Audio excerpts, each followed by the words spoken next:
Cristiano နေကောင်းလားဗျကျွန်တော်နေကောင်းပါလေဗျာခင်ဗျာရောမိတ်ဆွေကြီးခင်ဗျာရောနေကောင်းလားကျွန်တော်ထင်ပါတယ်ကျွန်တော်ခင်ဗျာကို3နှစ်တစ်ခါလောက်အင်တာဗျူးလုပ်ဖြစ်တယ်ဗျအဲ့ဒီ3နှစ်အတွင်းမှာခင်ဗျာဘဝတွေကအမခန့်အကြောင်းအရာတွေအများကြီးဖြစ်ပြသွားတာလေအများကြီးပေါ့ခင်ဗျာကယူသူစရာကောင်းတယ်လို့ဘယ်တော့မှရက်ပြီးတော့များတွေးခဲ့ဘူးလေဗျကျွန်တော်အဲ့ဒီအကြောင်းတော့ဘယ်တော့မှတော့မတွေးပြီးခဲ့ဘူးဗျဒါပေမဲ့ခင်ဗျာပြောတာကိုတော့ကျွန်တော်သဘောတူရမှာပဲမှန်ပါတယ်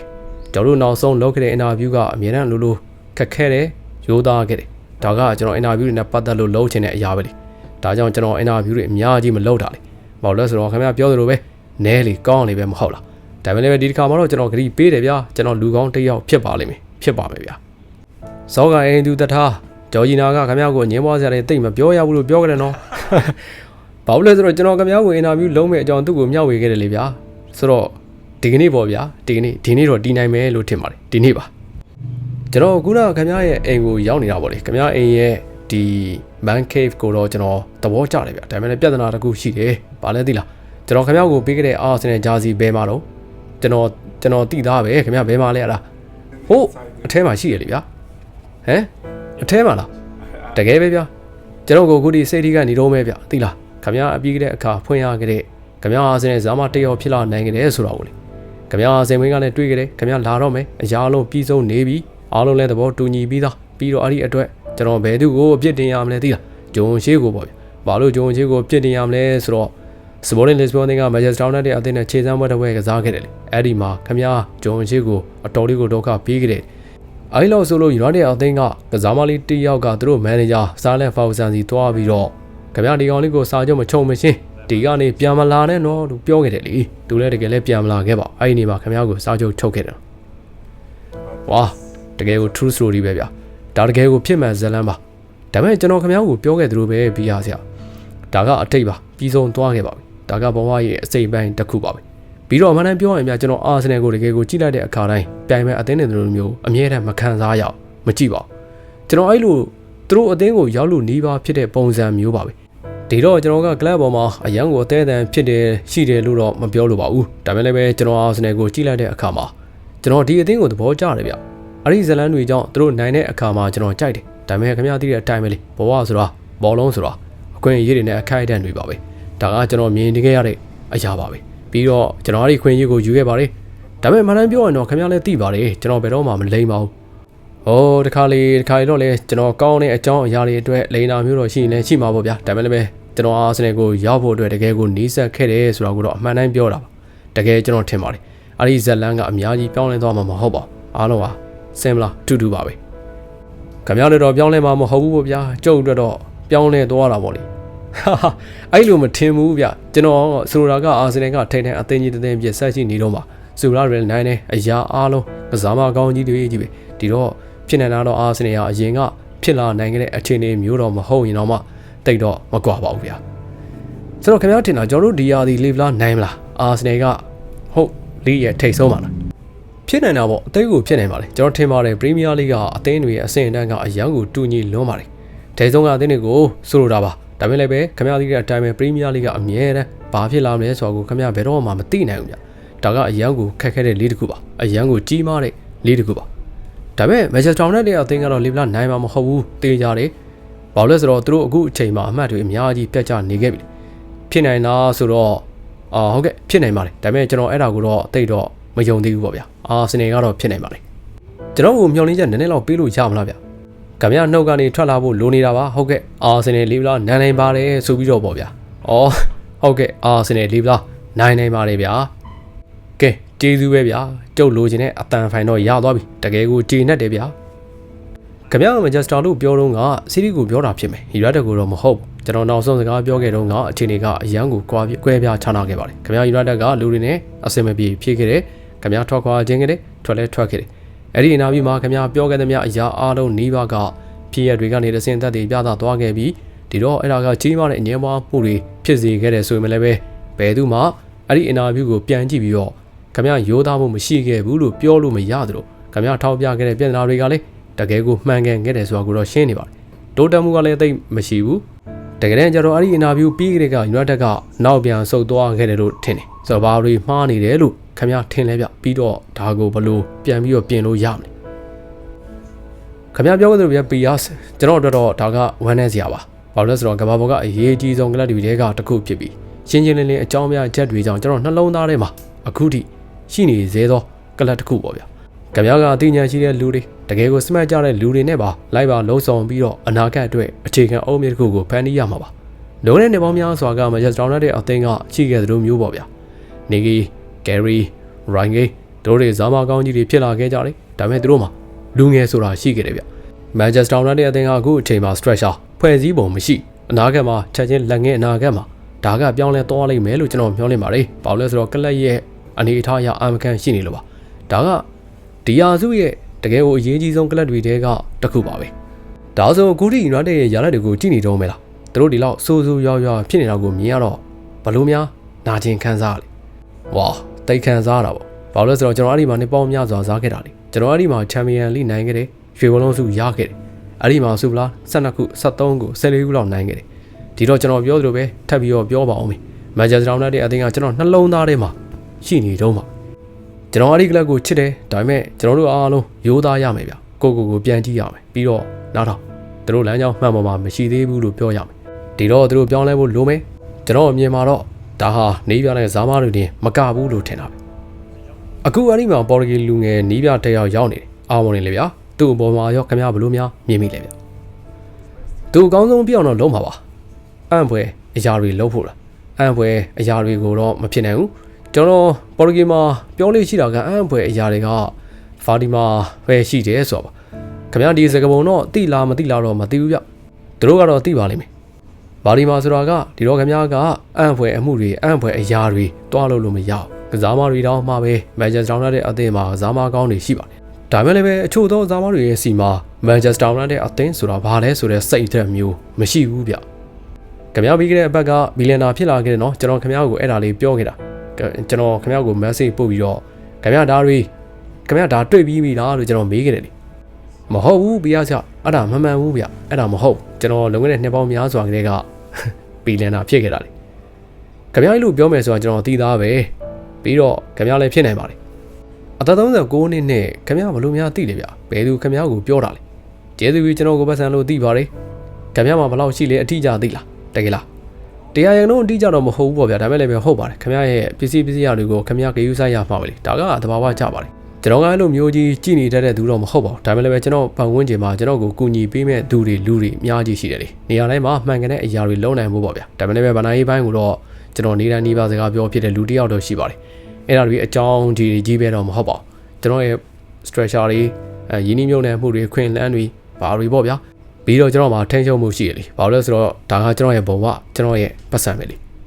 ခင်ဗျားမီလီယံနာဖြစ်သွားပြီဆိုတော့ကိုသိလျက်တဲ့အခိုင်အတန့်ပေါ့လေအဲ့ဒါကဘယ်လိုများနေလဲဗျ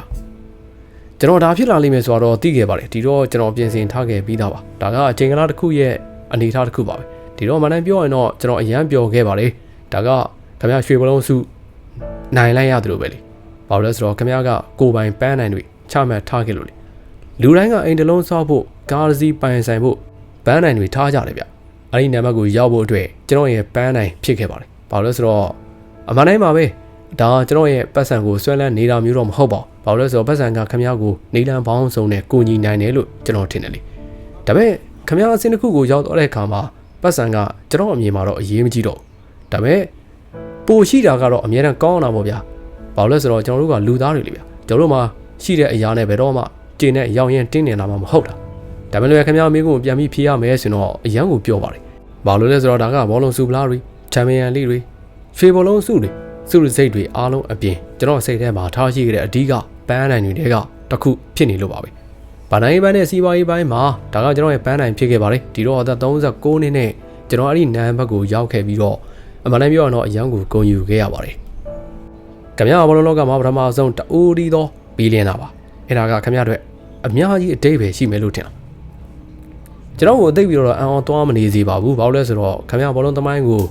ကြည့်လိုက်လို့ရှိရင်နာမည်တွေကလိမ်မပြောဘူးလေဗျာဒါကကျွန်တော်အမြဲပြောနေကြဇက်ကလုံးပဲလေဆက်လည်းပြောသွားမယ့်အရာပါခင်ဗျားဘောလုံးလောကမှာစံရည်မှတ်တမ်းတွေအများကြီးကိုကြည့်လိုက်ရင်ခရစ္စတီယာနိုကစံရည်ရဲ့ထိပ်ဆုံးမှာရှိနေတာပဲဒီတော့ဒါကနောက်တဲ့စံရည်တစ်ခုပို့လာတာပေါ့ဗျာကျွန်တော်တော်မှန်တမ်းပြောရင်အံ့ဩမနေပါဘူးဘာလို့လဲဆိုတော့ဘောလုံးလောကမှာကျွန်တော်ရဲ့ potential ကိုကျွန်တော်သိခဲ့တယ်လေပြီးတော့ဘောလုံးပြင်ပကကျွန်တော်ရဲ့ အနေထားကိုလည်းကျွန်တော်သိခဲ့တယ်လေခင်ဗျားရဲ့ဘယ်ဘက်လက်ကိုခဏပြသမ်းပါဘာလဲဗျခင်ဗျားဒါကိုမြင်ကျင်ခဲ့တာလားဒါကိုလားကျွန်တော်နှစ်ခုလုံးကိုကြည့်ပြီးတွေးနေတာဗျခင်ဗျားရဲ့ဘယ်ဘက်လက်တစ်ဖက်တည်းကတော့ကျွန်တော်တဘွားလုံးပိုင်ဆိုင်ထားတဲ့ပို့ပြီးတန်ဖို့ရှိနေလောက်တယ်လို့မဟုတ်ပါဘူးပြရစရာမဟုတ်ပါဒီလမောင်းကကျွန်တော်အဲ့လောက်လည်းမဟုတ်ပါဆိုတာကဒီနာရီတစ်လုံးနဲ့ကိုပြောတာလူတွေကခရစ္စတီယာနိုကိုမြင်တဲ့အခါမှာတောက်ပနေတာကိုမြင်တဲ့အခါဝေါခရစ္စတီယာနိုရိုနယ်ဒိုမှာဒါတွေရှိပါလားဆိုပြီးပြောကြတယ်ဒါပေမဲ့တခါလေမှာအဲ့ဒါကအတုတွေဖြစ်နေတတ်တယ်ဒါပေမဲ့သူတို့မသိကြဘူးကြာဘာလို့လဲဆိုတော့ကျွန်တော်ကခရစ္စတီယာနိုရိုနယ်ဒိုဖြစ်နေလို့ဘယ်သူမှဒါကိုအတုလို့မယုံကြဘူးဟာဟာနောက်နေတာပါဆိုတော့ခင်ဗျားဝယ်ကြဝယ်သေးရတယ်မှာဈေးအကြီးဆုံးအရာကဘာများဖြစ်မလဲခရစ္စတီယာနိုကျွန်တော်ဝယ်သမျှနဲ့မှာဈေးအကြီးဆုံးကတော့ဈေးအကြီးဆုံးအရာလေရင် play ဟာဟာဒါကိုစဉ်းစားလိုက်ရုံနဲ့ပုံစံကိုသဘောကျပါလေဟုတ်ပါတယ်ဘလို့လေရင်မျိုးလဲဗျကျွန်တော်မှလေရင်ရှိနေတာအသက်30ခရဲကပါဒါပေမဲ့လွန်ခဲ့တဲ့တနေ့လောက်ကကျွန်တော်အသက်ပြောင်းလိုက်တယ်ဗျဒီတော့နည်းနည်းလေးပို့ပြီးဈေးကြီးသွားတာပေါ့ဗျအခုခင်ဗျားစီမှာဘလို့ model ရှိတယ်ဗျကျွန်တော်စီမှာ Global Express တစ်စီးရှိပါတယ်ဒါတော့တင်္ဂနာတစ်ခုပေါ့ဗျာကိုပိုင်လေရင်ပိုင်ဆိုင်ပြီဆိုတဲ့ခိုက်တန်ပေါ့ကျွန်တော်မှသာ30ခရဲကရှိကြတာဗျလေရင်အဟောင်းကို10နှစ်လောက်သုံးခဲ့ပြီးတော့အခုပိုကောင်းတဲ့တစ်စီးကိုပြောင်းလိုက်တာလေဒါပေမဲ့ကျွန်တော်ပြောခဲ့သလိုပါပဲပြရစီကျွန်တော်တော်ပတ်စံကခင်ဗျားကိုပစ္စည်းရတွေပိုင်ဆိုင်ဖို့အခွင့်အရေးပေးတယ်အဲ့ဒါကကောင်းပါတယ်ဒါပေမဲ့ကျွန်တော်ဘာရဲ့အခုလိုခိုက်တန်မျိုးမှာကျွန်တော်အတွက်အဲ့ဒါတွေကတိတ်ပြီးအရေးမကြီးတော့ဘူးဗျကျွန်တော်တို့အရေးကြီးဆုံးသောအရာကကျွန်တော်ဘဝရဲ့နောက်ထပ်အခန်းကဏ္ဍကိုဈေးကြီးတဲ့ကုန်ပစ္စည်းကုန်ကြဈေးတွေမှာပါပဲဖြတ်တန်းကြတာဗျဒီလိုပြောကြပါစို့ဘာလို့လဲဆိုတော့ကျွန်တော်ရဲ့အိမ်မက်တွေကပြီးဆုံးသွားခဲ့ပြီဆိုတာကကျွန်တော်အသက်ငယ်ငယ်အသက်20 30အရွယ်တွေတုန်းကကားတွေကိုအရန်ကိုနှစ်သက်ခဲ့တယ်ဗျာမောင်းနေရတာကိုလည်းကြိုက်တယ်ဗျာအခုကျွန်တော်မှာအဲ့ဒီအသေးအတန်အရန်ကိုဖြစ်နေတဲ့ passion ဆိုတာမျိုးမရှိတော့လေရင်တွေကျွန်တော်မှာရှိနေတာကကျွန်တော်လိုအပ်လို့ဘာလို့လဲဆိုတော့ကျွန်တော်ကပုံမှန်လူတယောက်မဟုတ်တော့ဘူးဆိုတော့ကျွန်တော်ကလေစိတ်တွေမှာသွားနေလို့လည်းမရဗျဆိုတော့ကျွန်တော်အဲ့ဒါကြောင့်ဝယ်ခဲ့တာပါဟုတ်ပါတယ်ဒါကတတောင်ရှိမှုတော့တခုပေါ့လေဒါပေမဲ့ကျွန်တော်အဲ့ဒါတွေကိုလိုက်ပြီးရှာမနေတော့ဘူးဗျကျွန်တော်စိတ်အေးချမ်းနေခြင်းတယ်ဘဝကိုပျော်မွေ့ခြင်းတယ်တကယ်ပြောတာပါအသက်40ကျော်လာပြီးနောက်မှာခင်ဗျားတကယ်ကိုတိလာတာဘဝကိုစတင်ရှင်သန်လာတာပဲအဲ့ဒါကကျွန်တော်စတင်ခံစားလာရတဲ့အရာပဲကျွန်တော်တော်ပတ်စံကကောင်းပါလေဒါပေမဲ့အရန်ကြီးအရေးကြီးတာမျိုးတော့မဟုတ်တော့ဘူးဗျဒါပေမဲ့ခင်ဗျားပုံမှန်ဆိုတဲ့စကားလုံးကိုသုံးသွားတယ်နော်ခင်ဗျားကလူတွေပုံမှန်ဘဝလို့သတ်မှတ်ထားတဲ့ဘဝမျိုးနဲ့ရှင်းသားလို့မရဘူးဆိုတာလည်းရှင်းနေတာပဲခင်ဗျားလူအုပ်ရှိတဲ့နေရာကိုသွားလို့လည်းမရပါဘူးခင်ဗျားကိုလူတွေဝိုင်းအောင်ကြားလိမ့်မယ်လေဆိုတော့ကျွန်တော်မြင်မှုပါလေဒါပေမဲ့ကျွန်တော်သိသမျှအထဲမှာခင်ဗျားကပုံမှန်အကြဆုံးဘီလီယံနာစူပါစတာတယောက်ပါတကယ်ပြောတာပါခင်ဗျားကအရန်ကိုတကယ်ကိုနော်မယ်ပုံမှန်လူတွေကကျွန်တော်ကိုခင်ဗျားအကြောင်းကိုအမြဲတမ်းမေးကြတယ်ခရစ္စတီယာနိုရိုနယ်ဒိုကဘယ်လိုလူစားမျိုးလဲသူကတကယ်ပဲဘယ်လိုလူမျိုးလဲပဲဆိုတော့ကျွန်တော်ပြန်ပြောတာကခင်ဗျားတို့သိလားခရစ္စတီယာနိုကသူကပုံမှန်လူတစ်ယောက်ပဲကျွန်တော်တို့မက်ဆေ့တွေအများကြီးပို့ဖြည့်ကြတယ်ခင်ဗျားကကျွန်တော်တငယ်ချင်းတစ်ယောက်လိုပါပဲခင်ဗျားကဒီအရာအားလုံးကိုခွင့်ထူးခံတစ်ယောက်လိုမျိုးခံစားနေရတဲ့ဟန်ပန်မျိုးလည်းမရှိကျွန်တော်ခံစားမိတာကခင်ဗျားဘယ်ကလာသလဲဆိုတော့ကိုဘယ်တော့မှမမေ့ဘူးဆိုတာပဲဗျခင်ဗျားအကြောင်းပြန်ပြောရတာတော့ခက်တယ်ဗျာဒါပေမဲ့လည်းပဲကျွန်တော်ခင်ဗျားနဲ့ခင်ဗျားကိုအရင်ကပြောခဲ့ဘူးလို့ပဲဒါကကျွန်တော်ခံစားခဲ့ရတဲ့အရာပဲ I don't care ခင်ဗျားကျွန်တော်ကိုတည်သားပဲလူတွေကျွန်တော်ဘာမှဘလို့ထင်လဲဆိုတော့ကျွန်တော်ဂယူးမဆိုင်သူတို့ကကျွန်တော်ကိုဘဝင်မြင့်နေလို့ပြောနေလဲကျွန်တော်ဂယူးမဆိုင်အမှန်တမ်းပြောရင်တော့အသက်40နာနီးပါးကလေး9ယောက်အကောင်းဆုံးတငယ်ချင်းတွေရှိနေပြီကျွန်တော်ကိုညီပေးမဲ့အသိအဖွဲ့တွေရှိနေပြီလူအများရဲ့အထင်မြင်ချက်ကကျွန်တော်အတွက်အများကြီးအရန်ကြီးကိုအရေးမကြီးတော့ဘူးဗျကျွန်တော်ပြောချင်တယ်ကျွန်တော်လုပ်ချင်တာကိုကျွန်တော်လုပ်ချင်တယ်ဘောလုံးမှာကျွန်တော်ရဲ့အစင်တန်းတစ်ခုကိုကျွန်တော်ထိန်းထားချင်တယ်ဂိုးတွေသွင်းချင်တယ်ဒါတွေကကျွန်တော်ကိုပျော်ရွှင်စေတော့မယ်ဗျကျွန်တော်လေးချင်ရင်သွားတာလေးချင်ရင်မှရှင်ပြန်ရတာကိုကျွန်တော်ပြောနေတော့မယ်ကျွန်တော်ကပုံမှန်လူတစ်ယောက်လို့ထင်ပါတယ်ကျွန်တော်ပတ်စံတွေအများကြီးမသုံးဘူးဥမာကျွန်တော်ဈေးဝယ်ထွက်တာမျိုးတွေမလုပ်ဘူးကျွန်တော်တနေရာရာသွားရင်ကျွန်တော်လိုချင်တာဝယ်နိုင်မယ်ဒါပေမဲ့ကျွန်တော်အဲ့ဒါကိုမလိုအပ်တော့တခါလေโอเคလိုရတဲ့3ရက်လောက်ကကျွန်တော်ကားစီဝယ်လိုက်တယ်ဒါပေမဲ့ဒါကစုဆောင်းမှုပါပဲဒါကခင်ဗျားရဲ့ဗကြီးကားတစ်ချက်ဝယ်လိုက်တယ်လို့မျိုးပါပဲဗျကျွန်တော်အဲ့ဒီကားကိုမမောင်းပါဘူးဒါကရင်းနှီးမြုပ်နှံမှုတစ်ခုပါပဲဗျဘာကလဲခရစ္စတီယာနိုမာစီးရီးပါ sorry ဗျမာစီးရီးလဲကျွန်တော်မာစီးရီးလဲရှိပါတယ်ကျွန်တော်ဘူဂါရီလဲတစ်စီးဝယ်လိုက်တာဒါဘလို့ဒါပဲလဲပဲဒါကရင်းနှီးမြုပ်နှံမှုပါပဲအခုခင်ဗျားမှာကားပါတစ်စီးလောက်ရှိနေကျွန်တော်မသိဘူးဗျပြရစရာခ ခင်ဗျားမှာကားဗနစီလောက်ရှိလဲဆိုတာမသိဘူးဟုတ်လားကျွန်တော်ကားတွေကိုမရေးဘူးဗျကျွန်တော်တကယ်ပြောတာပါကျွန်တော်တကယ်ကိုမရေးထားမိတာခင်ဗျားအဲ့တော့ကိုပုံမှန်တစ်ခုလိုမျိုးပြောလိုက်တာကိုတော့ကျွန်တော်သဘောကျပါတယ်ဗျဒါကပုံမှန်မဲ့လီပြရစီကျွန်တော်နှိမ့်ချခြင်းလို့ပြောနေတာမဟုတ်ဒါကအမှန်တရားပဲ10 20 30 40 50ဟုတ်တယ်50 60လောက်လည်းဖြစ်နိုင်နေဗျာအမှန်တမ်းပြောရင်တော့ခင်ဗျား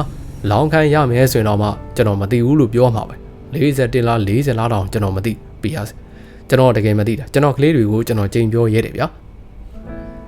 ကဲခင်ဗျားကြိုက်ဆုံးကပါလေကျွန်တော်တော့ဘူဂါတီကိုပို့ပြီးသဘောကျတယ်ဗျာကျွန်တော်မှအနေငယ်ရှိပြီးသူတို့ကမတူညီတဲ့တကယ်ကို different base လို့ပါပဲ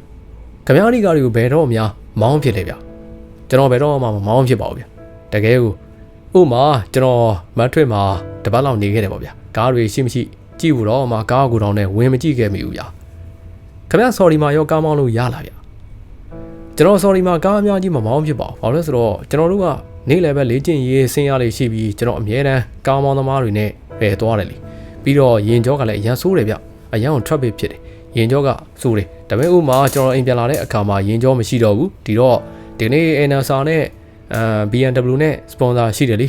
ဆိုတော့ဇာမာတိုင်းကားတဲ့တစ်စီးရကြတယ်ဗျဒီတော့မနေ့ကကျွန်တော် BMW အသစ်နဲ့အိမ်ပြန်ပြီးကားမောင်းလာခဲ့တယ်လေဒါပေမဲ့ကျွန်တော် sorry မှာကားမောင်းဖြစ်ပါတနေ့လောက်တော့ရှိပြီဗျမဟုတ်6လလောက်တော့ရှိပြီလို့ပြောလို့ရပါတယ်ခင်ဗျားဘော်ဒီအသင်းတွေနှစ်ကိုနောက်တက်နှစ်ကိုသွင်းခဲ့တယ်နော်ပြီးတော့89မိနစ်မှာလူစားလဲခံလိုက်ရတယ်ပြီးတော့ပြန်ပဲဟင်ဂရီကနောက်ဆုံးမိနစ်တေတကိုသွင်းသွားတယ်ခင်ဗျားဘယ်လိုများခံစားရမလဲဆိုတော့ကျွန်တော်တွေးကြည့်လို့တော့ရတယ်ဗျာကျွန်တော်သာခင်ဗျားနီးပြဆိုရင်စီကန်တစ်ခုမှာထားခရစ္စတီယာနိုနောက်ကိုသွင်းထားရင်ဟတ်ထွေရအောင်ဘယ်တော့မှသူ့ကိုလူစားမလဲနဲ့လို့ဘာလို့ဆိုတော့ကျွန်တော်ခင်ဗျားကိုသိတယ်လေခင်ဗျားကပွဲနိုင်ဖို့ရောဟတ်ထွေရဖို့ပါဘာမှမဆိုလုံးမဲ့သူလေဗျာဒီတော့ဟတ်ထွေမရခင်ထုတ်ခံလဲရတော့ဘလို့များခံစားမိတော့ဗျအမှန်တိုင်းပြောရင်တော့ဂိုးရီတောင်မှပဲတစ်ခါလေခမရကလွယ်ကူတဲ့နီလန်ကပိုကောင်းတဲ့နီလန်ဖြစ်လိမ့်မယ်လို့ထင်တတ်တယ်ဒါပေမဲ့အဲ့လိုမဟုတ်ဘူးဗျတခါလေခမရဆိုတာကိုကျွန်တော်နားလေပါတယ်ဒါပေမဲ့ကျွန်တော်နီးပြရဲ့စိတ်ထဲမှာလည်းရှိနေရမယ်ပေါ့ဗျဖြစ်နေတာတော့သူလည်းရလက်ကိုထိန်းထားခြင်းလို့လန်းဆန်းနေတဲ့ဇာမတယောက်ကိုထည့်ပြီးတော့အသင်းကိုပို့ပြီးတော့ကာကွယ်ကူညီနေအောင်လုပ်တာမျိုးပေါ့လေကျွန်တော်နားလေပါတယ်ဒါပြင်ကျွန်တော်နီးပြနဲ့သဘောတူရမယ်ဗျဘာလို့လဲဆိုတော့ကျွန်တော်အားလုံးကတူညီတာမဟုတ်ဘူးလေကျွန်တော်တို့ကတွေးခေါ်ပုံချင်းတူတာမှမဟုတ်တာဗျဒီတော့ကျွန်တော်သာဆက်ရှိနေခဲ့ရင်တတိယကိုရအောင်တော့စူးစမ်းမှာပဲဒါပေမဲ့လူစားလဲတာကလည်းတစ်ခါလေကောင်းပါလေခင်ဗျားငကိုသွင်းထားရင်တော့မဟုတ်ပါလေကျွန်တော်အတွက်တော့ဒါကပြတ်တာမဟုတ်တော့ပါဘာလို့လဲဆိုတော့ကျွန်တော် hat trick တွေအများကြီးသွင်းခဲ့ပြီးပြီဗျာဒီတော့တစ်ချိန်ပိုရတာတစ်ချိန်ပိုပြီးတော့နဲသွားတာကျွန်တော်တော်တော်သိတော့အရေးမကြီးတော့ပါခင်ဗျားအသက်30ပြည့်ပြီးကြတဲ့ကသွင်းယူခဲ့တဲ့ဂိုးမှတ်တမ်းကတကယ်ယူလောက်စရာကြီးနော်အသက်30မတိုင်ခင်နောက်တစ်ထောင်ပို့ပြီးများနေသေးတယ်ဗျာဆိုတော့ခင်ဗျားကခုနကဇာမဘဝမှာဂိုးပေါင်း948ဂိုးရှိသွားပြီခင်ဗျားရဲ့ပထမဆုံးဂိုးကိုမှတ်မိသေးလားကျွန်တော် professional ဘဝမှာသွင်းယူခဲ့တဲ့ပထမဆုံးဂိုးဟုတ်ကဲ့ Morris အသင်းနဲ့ဗျဘလို့ဂိုးမျိုးလဲဗျခင်ဗျားဒီကိုကြီးတင်တယ်လို့ထင်တယ်ကောင်းလားဝါလုံးဝမယုံနိုင်စရာပဲတကယ်လားဒုတိယကိုမဟုတ်ဘူးပထမကိုမယုံနိုင်စရာတကိုးတကယ်မယုံနိုင်စရာပါဒါဆိုခင်ဗျားကတကယ်ကဘာအဆင့်ကိုတကိုးနဲ့စခဲ့တာပေါ့ခင်ဗျားဒီကိုမမြင်ဘူးလားတကယ်အမခန်းကြီးလေဗျာဒီမှာကြည့်ဗျာဝေါတကယ်ကောင်းတဲ့ကိုပါလားခဏလေးပဲနေဦးတကယ်အလုံးမဲပြီးတော့အင်ကြီးချွတ်လိုက်တာပဲဟာကောင်းတယ်ဗျာ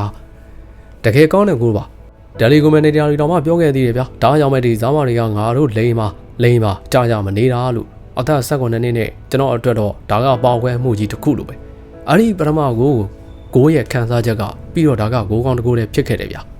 အဲ့ဒီပထမကိုကခင်ဗျားကိုโอเคငါဒါကိုသဘောကျပြီဆိုတဲ့စိတ်လှုပ်ရှားမှုကိုပထမဆုံးရရှိစေခဲ့တဲ့နေရလားဟုတ်တယ်ဗျဒါကခင်ဗျားကိုခင်ဗျားယုံကြည်မှုတွေပေးလိုက်တာပဲဝေါငါလူကြီးနေတဲ့စားနေတာသူတို့ငါ့ကိုတားချင်နေကြတယ်လို့ပြောမိမှာပဲဒါပေမဲ့အသက်19နှစ်နဲ့တော့မှကျွန်တော်ကသူတို့ထပ်ပိုးပြီးမြန်နေဗျပိုးပြီးစမတ်ကြတယ်ပြီးတော့ဂိုးသွင်းနိုင်ခဲ့တယ်အဲ့ဒီနေရာကစပြီးခင်ဗျားကရွှေဘလုံးစုချင်းဖြစ်လာတော့မယ်လို့တော့မပြောလို့ဒါပေမဲ့ professional ဇာမတစ်ယောက်ဖြစ်လာတော့မယ်ဆိုတာကိုခင်ဗျားစတင်ခံစားမိလာတဲ့နေရာပေါ့ဗျာခင်ဗျားအချီဘူးမြောက်ထဲမှာအကြိုက်ဆုံးဇာမကဘယ်သူဖြစ်မလဲတယောက်တည်းပြောရမယ်ဆိုရင်ပေါ့လေတယောက်တည်းပြောရမယ်ဆိုရင်တော့ကျွန်တော်ထင်တယ်ကျွန်တော်ကပွဲကိုကစားမတွေကိုတယောက်တည်းကြောင့်ကြည်တာမျိုးမဟုတ်ဘူးဗျဥမာရာဇီအသင်းကိုကြည့်တယ်ဘာလို့လဲဆိုတော့သူတို့မှာကစားမတွေအများကြီးရှိတယ်ရိုနယ်ဒိုနာဇာရီယိုရိုနယ်ဒင်းညိုကာကာဟုတ်တယ်ကျွန်တော်အာဂျင်တီးနားကိုလည်းကြည့်တယ်သူတို့မှာရှိတဲ့ဇာမတွေအကြောင်းပါဗျစပိန်ကိုလည်းကြည့်တယ်ကျွန်တော်အဲ့လိုပုံစံမျိုးနဲ့ကြည့်တာလေတယောက်တည်းအကြောင်းတော့မဟုတ်ပါဒါ ဒါကျွန်တော်အမှန်တိုင်းပြောတာပါအနားယူဖို့ရောစိတ်ကူးရှိလားဟုတ်ကဲ့ရှိပါလေအသက်အရွယ်ဘယ်လောက်မှဖြစ်လဲဆိုခေါင်းထဲမှာတွေးမိလေဗျမကြခင်ပေါ့ဗျာဒါပေမဲ့လည်းကျွန်တော်ပြင်ဆင်ထားပြီးသားဖြစ်လိမ့်မယ်လို့ထင်တယ်ပြီးရစီအရန်ကိုခက်ခဲလိမ့်မယ်ဗျဟုတ်ပါတယ်တကယ်ကိုခက်ခဲပါလိမ့်မယ်ကျွန်တော်ငုံမိလိမ့်မယ်ထင်တယ်ဒါတော့ပုံမှန်ပါပဲဗျာပြီးတော့ကျွန်တော်ကမျက်ရည်လွယ်တဲ့လူသားမျိုးပါကျွန်တော်ခံစားချက်တွေကိုကျွန်တော်မထိန်းတတ်ဘူးဗျမထိန်းနိုင်ကျွန်တော်ရိုးသားတယ်ပွင့်လင်းတဲ့သူအရန်ကိုခက်ခဲလိမ့်မယ်လို့ကျွန်တော်ထင်တယ်ဒါပေမဲ့ပြီးရကျွန်တော်အနာဂတ်ကို25 26 29ခုတည်းကပြင်ဆင်ခဲ့ပါတယ်ကျွန်တော်ရဲ့အနာဂတ်ကိုပြင်ဆင်ခဲ့တယ်ဒီတော့အဲ့ဒီဖီအားကိုတော့ကျွန်တော်ခံနိုင်ရှိလိမ့်မယ်လို့တော့ထင်တာပဲဗျဘောလုံးစားကြခြင်းရဲ့ပျော်ရွှင်မှုကိုအခြားဘာကများအစားထိုးပေးနိုင်မယ်လို့ထင်တယ်နားတယ်ဘာမှမရှိဘူးလို့ကျွန်တော်ထင်တယ်ဘာမှလည်းနှိုင်းရှင်လို့မရပါဘူးဘောလုံးကနေကျွန်တော်တို့ရရှိခဲ့တဲ့စိတ်လှုပ်ရှားမှုတွေကိုသွင်းရတာတွေဒါတွေကပျောက်ွယ်သွားတော့မှာပါဒါပေမဲ့ကျွန်တော်ပြောသလိုပါပဲຢာတိုင်းမှာအစရှိသလိုအဆုံးဆိုတာလည်းရှိကြတယ်ဒီတော့ကျွန်တော်ပြင်ဆင်ထားပြီးသားဖြစ်လိမ့်မယ်လို့ထင်ပါတယ်ဒါပေမဲ့ကျွန်တော်မှာအခြားအသေးအံဖြစ်ရတဲ့အရာတွေအများကြီးရှိတယ်ဗျကျွန်တော်အတွက်အချိန်တွေပိုရလာတာပေါ့ဗျာကျွန်တော်မိသားစုအတွက်ကလေးတွေအတွက်ပြုစုပြောထောင်မှုအချိန်တွေပိုရလာမယ်သူတပိတော့အခု3နှစ်ရှိပြီဖြစ်တဲ့ဘဲလာလေးပေါ့ဗျာကျွန်တော်ခရီးသွားပြီးတော့အသင်းနဲ့ရပ်ပေါင်းများစွာနေရတဲ့အခါမှာ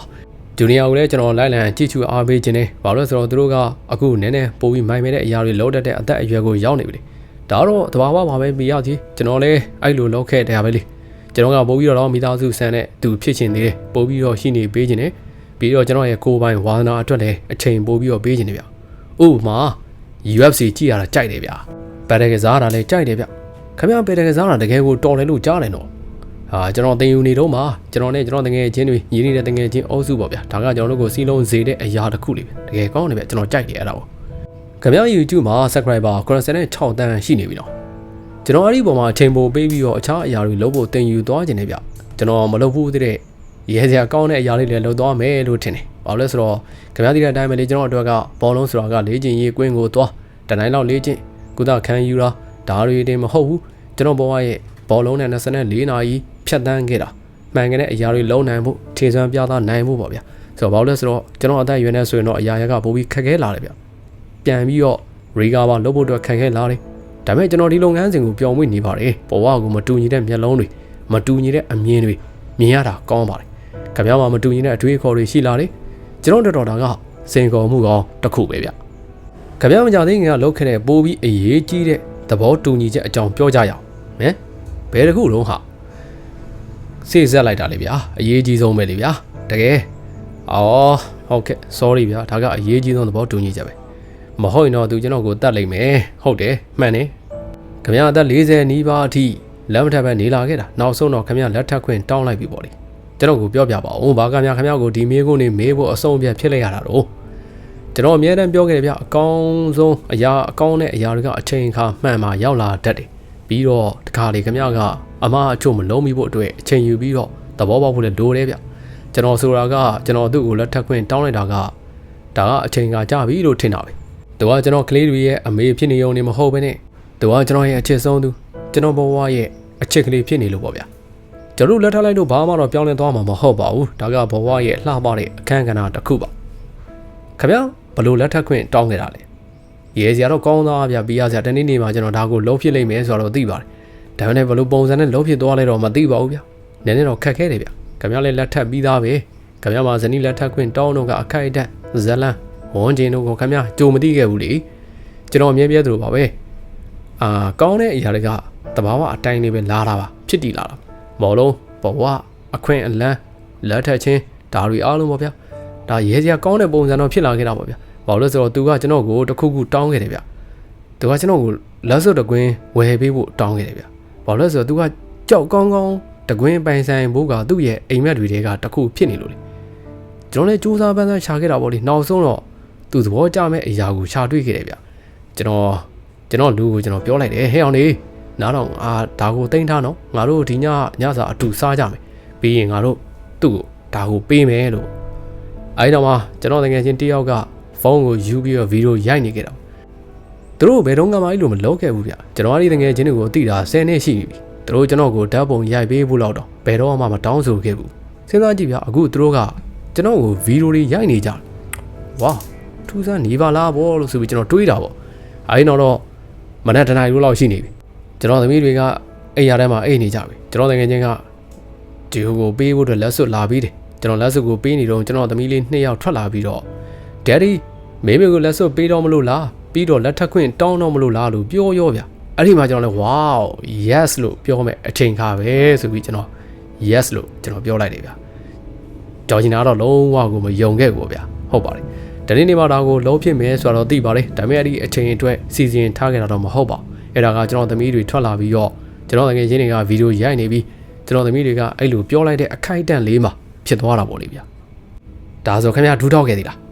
ကျွန်တော်အဲ့ဒါတော့မလုပ်ခဲ့ဘူးဗျာဘာလို့လဲဆိုတော့ကျွန်တော်ကပြင်ဆင်နေခဲ့တာကိုဒါကလှလှပပအခိုက်အတန့်တစ်ခုပဲလေဗျာခင်ဗျာစကားလေးပါလေးပြောခဲ့သေးလာ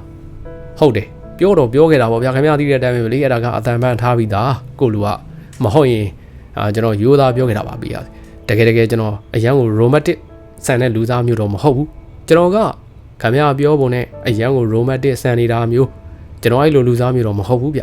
ျအိမ်ကိုပန်းတွေဘာတွေနဲ့အပတ်တိုင်းယူလာပေးတဲ့လူသားမျိုးလည်းမဟုတ်ဘူးဒါပေမဲ့ဒါကအခိုက်အတန့်ကြီးတစ်ခုလေဗျာတလောက်ကိုတစ်ခါတလေလောက်ထားပါတော့အပတ်တိုင်းတော့မဟုတ်ပါဒါပေမဲ့လည်းပဲကျွန်တော်နီးကျွန်တော်ဟန်နဲ့ romantic ဆန်ပါလေဗျာခင်ဗျာနားလဲတယ်မလားဒါပေမဲ့လည်းပဲဒါကလှပပြီးသူကကျွန်တော်ဘဝရဲ့အမျိုးသမီးဆိုတာကျွန်တော်သိပါတယ်သူချက်ချင်းပဲလက်ခံခဲ့ရလားဒါပေါ့မဟုတ်ဘူးကိုလူမဟုတ်ဘူးဒါပေမဲ့ကျွန်တော်သဘောကျတဲ့အချက်တစ်ချက်ကသူကလက်စုပ်ကိုဂယုမဆက်ခဲ့ဘူးဗျာသူကျွန်တော်ကိုမေးတာကကျွန်တော်အမှန်တိုင်းပြောနေတာဟုတ်ရဲ့လားဆိုတာဗျာအမှန်တိုင်းပြောတယ်အမှန်တိုင်းဟုတ်ကဲ့အမှန်တိုင်းပြောကိုမင်းကိုလိုချင်တယ် bla bla bla ငါမင်းကိုလက်ထပ်ချင်တယ် bla bla ပေါ့ဆိုတော့ဒါပေမဲ့ तू ကမယုံဘူးဗျဒါပေမဲ့ရေစရတော့ကောင်းတယ်ဗျခင်ဗျားငိုခဲ့သေးလားဟာကျုပ်ပဲငိုမလို့ဗျဒါပေမဲ့ကျွန်တော်သူ့ရဲ့တုံးမြန်မှုကိုမြင်လဲရတော့ကျွန်တော်မျိုးလုံးထဲမှာမြိတ်လီတော့ဝဲလာမိတယ်ဗျဒါကျွန်တော်အမှန်တိုင်းပြောတာပါပြီးတဲ့အခါကျွန်တော်တို့စကားပြောတော့ကခင်ဗျားတို့မိသားစုဝမ်းနေစရာကာလတစ်ခုကိုဖျက်ဆီးခဲ့ရတယ်လေခင်ဗျားရဲ့သားလေးကိုစုံကြုံခဲ့ရတာပေါ့လေအဲဒီလိုမျိုးအတွေ့အကြုံမျိုးကဆက်စပ်ရေးတစ်ခုကိုပျက်စီးသွားစေနိုင်တယ်လို့ပို့ပြီးတော့လည်းခိုင်မာသွားစေနိုင်တယ်ဗျဆိုတော့ခင်ဗျားတို့ကိစ္စမှာတော့အဲ့ဒါကအရာရာကိုပို့ပြီးတော့ခိုင်မာသွားစေခဲ့တယ်လို့ခံစားမိလားကျွန်တော်ခံစားမိတာကကျွန်တော်တို့အမြဲတမ်းတယောက်နဲ့တယောက်အပြန်အလှန်ထောက်ပံ့ပေးကူညီပေးကြပေးပေါ့ဗျာဒီခါလေးဆက်စပ်ရေးတစ်ခုမှာခိုင်တန်ကောင်းလေးတွေခိုင်တန်ဇိုးတွေဆိုတော့ရှိတတ်ကြတာပဲလေဒါကခရီးလမ်းရဲ့အစိမ့်ပိုင်းတစ်ခုပါပဲဒါမှလည်းပဲဖြစ်နေတာတော့အဲ့ဒီကာလမှာခင်ဗျားပြောတဲ့အကြောင်းအရာတွေကြောင့်ကျွန်တော်တို့ရဲ့ဆက်ဆံရေးကပို့ပြီးတော့ခိုင်မာသွားခဲ့တယ်ပေါ့ဗျာဒါမှလည်းပဲကျွန်တော်တင်ယူခဲ့ရတဲ့အရာတစ်ခုကအ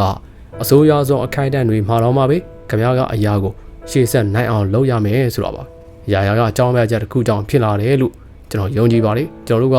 ကောင်းကြီးပေးခံရတဲ့ပေးခံခဲ့ရတဲ့ပေးခံရတဲ့မိသားစုတစ်ခုပါကြော်ကြီးကိုမသိတဲ့သူတွေအတွက်ပြောရမယ်ဆိုရင်သူကခမရအတွက်ဘာကြောင့်ဒီလောက်ထူးခြားနေရတာတော့ခရစ္စတီယာနိုရိုနယ်ဒိုသူ့မှာကောင်းတဲ့အရာတွေအများကြီးရှိတယ်သူကကျွန်တော်ကိုဂယုစိုက်တယ်အဲ့ဒါကအရန်ကိုအရေးကြီးတယ်သူကမိသားစုကိုဂယုစိုက်တယ်အိမ်ကိုဂယုစိုက်တယ်အဲ့ဒါကအလုပ်တွေအများကြီးလုပ်ရတာတဲ့အရာတွေပါပြီးတော့သူကကျွန်တော်အတွက်အရန်ကိုထူးခြားတယ်ဘာလို့လဲဆိုတော့သူကကျွန်တော်ကိုနားလေပေးတဲ့သူတစ်ယောက်ဖြစ်နေလို့လေခမရအမေရောပြောရဲလားဗျတိတ်ပြောတာပေါ့ဗျာပြောလိုက်လို့တော့ကျုပ်ကတော့ယုံကြည်တာပဲကျွန်တော်မိသားစုအားလုံးဒါကမိသားစုအားလုံးအတွက်ကောင်းတဲ့အရာတစ်ခုလို့ကျွန်တော်ထင်ပါတယ်သူတို့အားလုံးပြောကြပါတယ်ဘာလို့လဲဆိုတော့ကျွန်တော်ကအခုရင်းကျတဲ့ယောက်ျားတစ်ယောက်ဖြစ်လာပြီဆိုတော့သူတို့မြင်တွေ့နေရလို့လေဒါကဘဝရဲ့အခန်းကဏ္ဍအသစ်တစ်ခုပါပဲနေပေါင်းမင်္ဂလာဆောင်မဲ့ရက်ကရောတတ်မှတ်ပြီးပြီလားမတိုင်းမရသေးပါဘူးဗျာကျွန်တော်တို့ကမ္ဘာဖလားအပြီးဇူလာနဲ့အတူလို့ဖို့တော့စီစဉ်ထားတဲ့ဗျို့ဘယ်နေရာမှာအချင်းလဲရောသိပြီးပြီလားကျွန်တော်တို့အဲ့ဒါကိုမစီစဉ်ရသေးဘူးဗျဘာလို့လဲဆိုတော့သူကပါတီကြီးမားမားတွေတိတ်သဘောကျတဲ့သူတော့မဟုတ်ဘူးဗျသူကကိုပိုင်တီးတန့်လေးတွေကိုတိတ်သဘောကျတယ်ဗျဒီတော့ကျွန်တော်သူ့ရဲ့အဆုံးဖြတ်ချက်တွေကိုလေးစားမှာပေါ့ဗျာဘိုးရေးကြီးတာကလူပြိုညပါတီကိုဘယ်မှာလုံးမယ်လို့ဆုံးဖြတ်ပြီးပြီလား